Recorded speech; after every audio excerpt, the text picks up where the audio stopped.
¿Qué tal? Buenos días, buenas tardes, ¿cómo están? Vamos a presentar el segundo videíto que hacen al texto la complejidad de la gestión escolar, saberes y prácticas, los desafíos de la inclusión de los autores que ustedes están observando en pantalla. En este caso vamos a abordar uno de los puntos nodales de lo que es la inclusión, los desafíos de dirigir una escuela democrática e inclusiva. Nosotros hemos asistido o asistimos permanentemente a una devaluación de conceptos. Digo esto porque el conjunto de reinterpretaciones de conceptos, argumentaciones, marcos teóricos, cuando llegan a la práctica, llegan totalmente devaluados. Esos discursos y esas concepciones que a veces articuladas y otras no, de alguna manera van constituyendo sedimentos en las construcciones discursivas y sobre todo en las prácticas sociales. El ejercicio de la dirección en su cotidianidad se va a reconstruir o va a construir a partir de estas tensiones que muchas veces llegan a constituirse en contradicciones discursivas y contradicciones en la práctica, a propósito de las devaluaciones que se producen en todos los conceptos que se usan y en la personalización que a veces se hacen de este tipo de conceptualizaciones. Y en realidad, ¿qué es esto? Si nosotros concebimos que la gestión aparece como una construcción colectiva y contingente, que va a ir tomando forma y que se va a realizar en la escuela de acuerdo al contexto en donde está, tendremos que pensar cómo vamos a ir acordando justamente algunos aspectos básicos, al menos en el discurso. Por eso, retomando una cita de la autora que justamente preside este equipo de investigación, para nosotros la escuela es una organización dinámica e histórica. Dinámica porque no todo lo que hace puede ser lo mismo. Siempre tienen que haber situaciones que nos vayan demandando más, más y más. E histórica porque es una construcción humana y como tal merece ser analizada, merece ser criticada y merece ser cambiada. Desde ese punto de vista, la función directiva va a trascender directamente la dimensión burocrática, la dimensión administrativa, y va a pasar a tener mucho énfasis en el gobierno que apunte a una escuela en y para la diversidad. ¿Y cómo es un director de una escuela inclusiva? Un director de una escuela inclusiva, bueno, en primer lugar tiene que ser una autoridad, entendiendo la autoridad como aquel de hacer crecer a los demás. Este concepto de autoridad pedagógica que todavía cuesta mucho cristalizarse en la práctica. Va a ser la bisagra entre las exigencias que se planteen desde el gobierno educativo, la supervisión y lo que tenga que hacer su escuela. Va a ser el portavoz de la política educativa hacia el interior de la escuela, o sea, va a tener que formarse con juicio crítico para poder impactar de la mejor manera.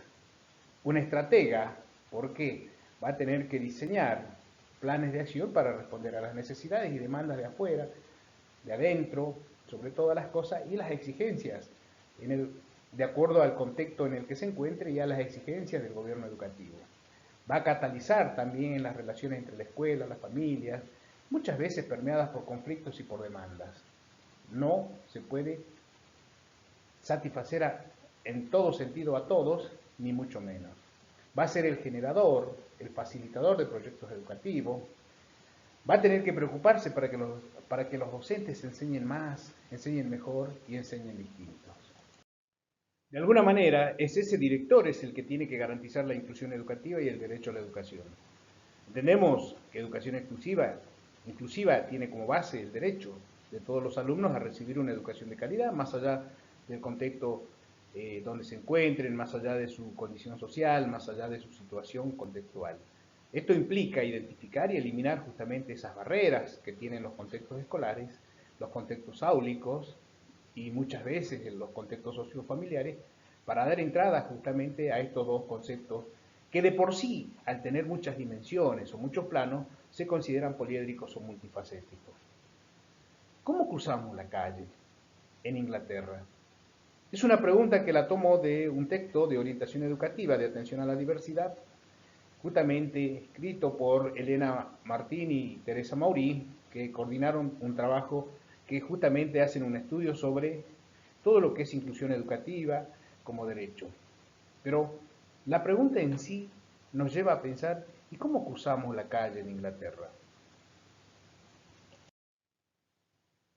Bueno, cruzar una calle en Inglaterra significa tener algunas cosas presentes que no son las mismas, primero que no son las mismas a las que nosotros estamos acostumbrados, porque toda la vida nosotros observamos un vehículo, observamos la dirección de las calles, todas vienen desde la izquierda, pero los ingleses, desde la posición misma de los volantes en los vehículos, vienen por la derecha. Quiere decir que el sentido es totalmente distinto. Bueno, cruzar una calle en Inglaterra es bastante problemático, bastante difícil.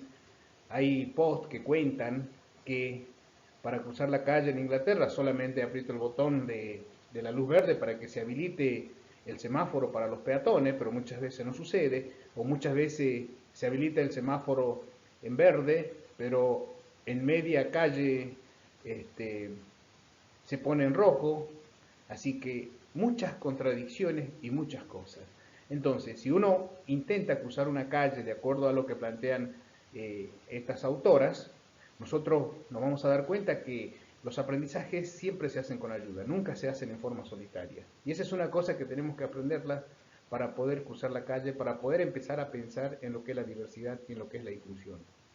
Tomar conciencia que nuestros esquemas, que los conocimientos que tenemos, nuestras rutinas, nuestros valores, son ineficaces, poco adaptativos, son perfectibles y hasta a veces inadecuados. Hoy los contextos nos demandan otras cosas. Por eso, cruzar es darse cuenta de cosas que ya están. ¿Y qué es lo que están? Están los marcos legales, están en la Constitución, hay mucho escrito sobre lo que es diversidad, hay muchos conceptos y mucha teoría sobre lo que es inclusión, pero no se pone en práctica.